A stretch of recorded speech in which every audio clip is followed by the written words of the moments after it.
She's got a smile that it seems to me reminds me of childhood memories when everything was as fresh as a bright blue sky. Way back in my memories, there's a scene that I recall of a little rundown cabin in the woods. You are beautiful beyond description, too marvelous for words, too wonderful for comprehension, like nothing ever seen or heard. And see, you may not be crazy enough, brave enough, willing to stand in front of a camera with God knows how many people watching and sing a cappella songs that are so diverse and obviously hard to follow without a music bed. Because I'm not one of those naturally tuned guys. I do know a guy, Jamie DeWitt, that can harmonize with a lawnmower. He's that good. And I know there are people who are musicians like Rob and Jill Brewer who are just phenomenal singers and performers and instrumentalists and highly intelligent and trained in the vocal qualities. And I get that. But here's what I know to be a fact as well. Every single human watching this video has a soundtrack to their own life. Songs that, whether they sing them or they hear them or they play them, take them back to a moment in time. For better or for worse.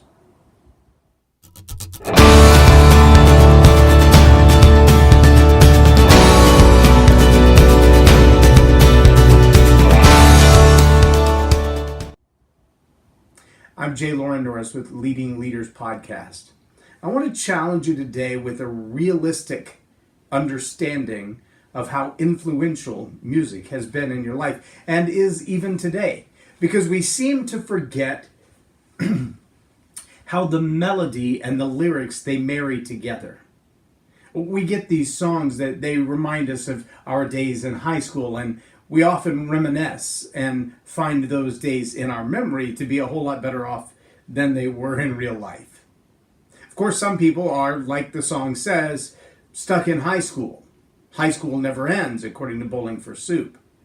But the reality for most of us is music changes our mood.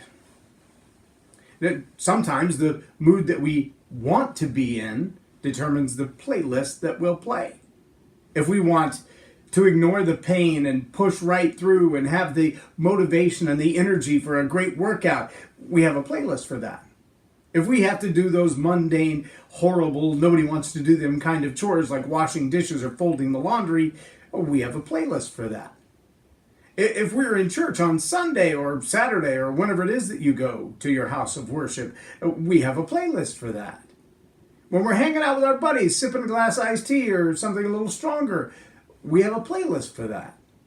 When we're alone with our romantic significant other of choice, we have a playlist for that. And yet we forget that when we get in the car and we turn on the radio to whatever bebop music is coming out of the speakers at the moment, sometimes we find ourselves in a trance. And I say that somewhat lightheartedly, but honestly, realistically, we find ourselves off in a state of mind that we may be driving somewhere, we may be talking on the phone or listening to someone at the same time that we're driving, and all the while, this music is playing in the background that has the ability to alter our mood, our heart rate, the chemicals being released in our brain like the dopamine and the serotonin. And while all these things are influencing the chemical well-being of our body, they're also implanting ideas in our mind subconsciously. I'll never forget the first time I heard the song, Katy Perry, I Kissed a Girl. And I heard this voice from the back of the excursion, way back in the back, say, I hope one day to kiss a girl. And I looked in the mirror and realized it was my 8-year-old son and not my daughter. And with a sigh of relief, I said, I hope you do too, boy. I hope one day you kiss a girl. But that's not what that song is about. It just has a really youthful, sing-songy type of almost nursery rhyme sound to it.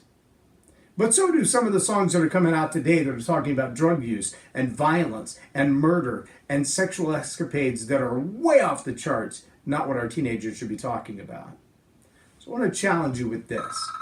When the music is coming out of your speakers, into your ears, into the ears of your children, into the ears of the coworkers and customers around you, will the soundtrack of your life, the songs that you sing and repeat, be congruent with the who that you say you are?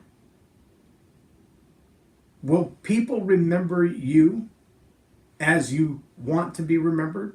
Or will they remember you for the songs that you sing and the songs that you play?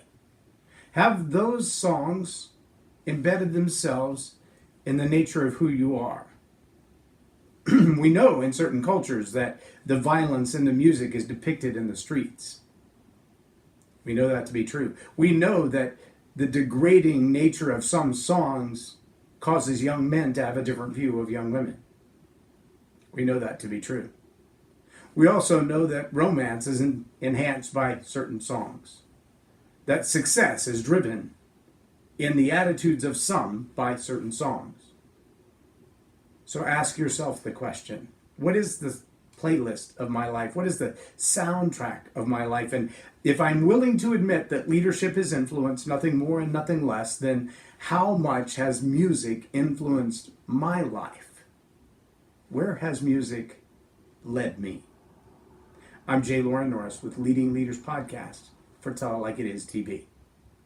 Have a blessed day.